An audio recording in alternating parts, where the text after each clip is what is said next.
¿cuándo se ponen en juego los privilegios? Es decir, ¿cuándo sirve esto de tener esta especial calidad en el crédito de ser cobrado antes que otro? Bueno, hay dos situaciones claramente. Una es cuando el deudor está insolvente, cuando cae en cesación de pago. Eso es lo que ustedes van a estudiar el año que viene cuando cursen concursos y quiebra, y ahí se aplica o rige la ley 24.522, la ley de concurso y quiebra. Y otro escenario donde se ponen en juego los privilegios es cuando se ha liquidado un bien del patrimonio del deudor en un remate judicial realizado en el ámbito de una ejecución individual, y hay muchos acreedores en ese caso. Entonces está el ejecutante, está el abogado del ejecutante, está el martillero que es el que permitió hacer el remate, está el Estado tratando de cobrar los impuestos. Entonces ahí, ¿cómo distribuimos el producido de la subasta? ¿Qué acreedores van a cobrar antes? ¿Qué acreedores van a cobrar después? ¿O todos cobrarán lo mismo? Entonces ahí es donde se plantea el problema y la gran ventaja de tener o no una preferencia en el cobro. Es decir, la distinción entre tener una preferencia o no generalmente importa cuando el patrimonio del deudor es insuficiente para pagar a todos sus acreedores. ¿Qué quiero decir con esto? No es lo mismo ser acreedor mío o de un indigente, que van ahí, que ser acreedor de Bill Gates. Obviamente todos estarán más tranquilos si fuesen acreedores de Bill Gates, porque saben que todos van a poder cobrar, cosa que no va a ocurrir si son acreedores míos, por ejemplo. Entonces, en ese escenario, cuando el patrimonio del deudor es insuficiente, ¿qué respuesta damos a los acreedores? ¿Le decimos a los acreedores todos van a cobrar de manera paritaria? ¿O habrá algunos casos donde se justifique que haya acreedores que cobren antes que otros? ¿Sí? Una primera respuesta a estos interrogantes fue lo que la doctrina denominó la ley del dividendo. Tratamiento igualitario de los acreedores. Se satisfacía de manera conjunta a todos los acreedores por igual. ¿Qué se hacía? Se tomaba todo el patrimonio del deudor, menos los bienes declarados indembargables, se lo vendía, se lo liquidaba, y con el producido de esa liquidación se pagaba a todos los acreedores en proporción a sus créditos. Cobraban todos, aunque no fuera el total de sus créditos. ¿Sí? Esta ley del dividendo fue bastante criticada, porque en muchas situaciones resultaba una respuesta insuficiente, injusta e inconveniente. Dice, en muchos casos había que permitir una excepción a este principio, porque era más justo, parecería más justo que algunos créditos pudieran ser pagados con preferencia a otros. ¿Sí? En estos supuestos, en este marco excepcional, algunos acreedores iban a ser privilegiados, podrían hacer valer esa preferencia al cobro, sea con relación al patrimonio global del deudor o con relación a determinados bienes del deudor. En cambio, los acreedores que no tenían esta preferencia, que eran denominados acreedores comunes o quirografarios, iban a cobrar con posterioridad a los primeros acreedores privilegiados y en la medida que fuera posible. Es decir, iban a percibir sus créditos en forma proporcional o prórrata. Primero cobraban unos y si quedaba un saldo, tenían ellos la suerte de cobrar algo de sus créditos. ¿Sí?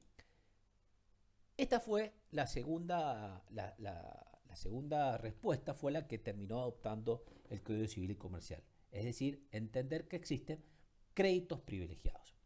Pero nos encontramos con un segundo problema que algo ya habíamos adelantado. ¿Se acuerdan que dijimos que el problema de los privilegios se presenta como complejo porque es abordado por distintos regímenes legales?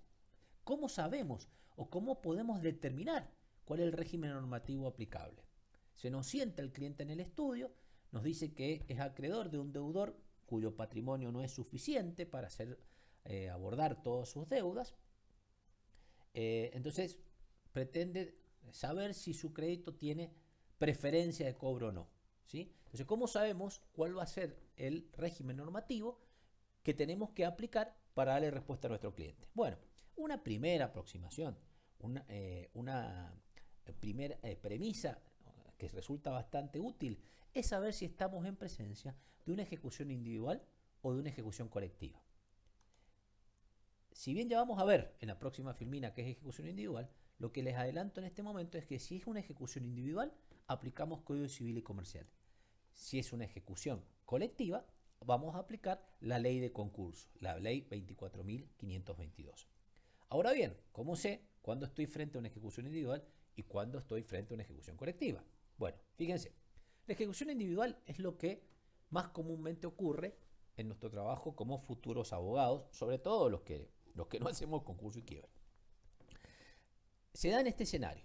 Hay un deudor que incumple, entonces el acreedor tiene derecho de cobrarse con el producto de la venta de algún bien del deudor a través de un juicio ejecutivo individual. ¿Sí? No me paga mi deudor, entonces yo estoy habilitado legalmente para acudir a los tribunales y solicitar la ejecución forzada de la prestación del deudor. Si esto no es posible, agredir algún patrimonio, le embargo el auto, le embargo la casa, le embargo el sueldo, y del producido de esa medida cautelar puedo obtener la satisfacción de mi crédito. Es un juicio ejecutivo individual porque es el acreedor contra el deudor. La ejecución colectiva, en cambio, se trata o se llama también juicios universales. ¿Por qué? Porque acá, en vez de ser un acreedor contra el deudor, son todos los acreedores de esa persona que se presentan en una ejecución conjunta y simultánea de todo el patrimonio del deudor y pretenden, una vez vendido todo ese patrimonio, satisfacción de todos los créditos. Por eso se llama colectiva, porque acá están todos los acreedores pretendiendo cobrarse del patrimonio total del deudor. Son definidos por Palacio, la ejecución colectiva, aquellos procesos que versan sobre la totalidad de un patrimonio con miras a su liquidación y distribución. Hay dos tipos de juicios universales. Concurso y quiebra, la ley 24.522, que regula específicamente los privilegios y que ustedes van a estudiar con mayor profundidad en tercer año, y las sucesiones, que también es un juicio universal que está regulado en el Código Civil y Comercial. Fíjense, todos los acreedores al mismo tiempo contra el deudor y abarca todo el patrimonio del deudor. Bien, el asiento del privilegio, que también ustedes ya lo han visto, es el soporte sobre el que se asienta el privilegio. ¿Y por qué es importante? Sin perjuicio de que la discusión que se daba en la doctrina, a ver si eran los bienes o el producido pecuniario por la subasta, ya se zanjó porque hay opinión doctrinaria mayoritaria en el sentido de entender que el privilegio son las cosas sobre las cuales se asienta. En base al asiento, que son las cosas, vamos a hacer la primera gran distinción en los tipos o clases de privilegio. Y así tenemos privilegios especiales y privilegios generales. ¿Cuáles son los privilegios especiales? Fíjense, el privilegio especial cuando recae sobre un bien determinado. Su asiento es un bien, en este caso, la casa. ¿Sí? Sobre ese bien específico y determinado recae el privilegio. Por ejemplo, si el dueño de la casa debe los gastos de construcción de ella, el constructor tiene un privilegio especial sobre el inmueble. ¿Por qué es especial? Porque recae exclusivamente sobre esa propiedad, sobre ese inmueble. En cambio, cuando el privilegio es general, es aquel que recae sobre un conjunto de bienes. Su asiento son varios bienes. Entonces, fíjense, ya no es la casa, el auto y también la moto. ¿Sí? Eso es lo que se llama privilegio general, porque el asiento recae sobre varios bienes. Especial recae sobre un bien, general recae sobre varios. Por ejemplo, si el contribuyente debe impuesto a las ganancias, la AFIP va a tener un privilegio general sobre todo el patrimonio del deudor. Vamos de nuevo. Los privilegios entonces pueden ser clasificados en virtud del asiento en privilegios especiales, generales y, ustedes ven en la última parte, reserva de gastos, que ya lo vamos a explicar. Los especiales son aquellos que recaen sobre un bien determinado. Los generales son aquellos que recaen sobre todo el patrimonio del deudor o por lo menos en una parte no individualizada específicamente. O todo el patrimonio o un conjunto de bienes del patrimonio.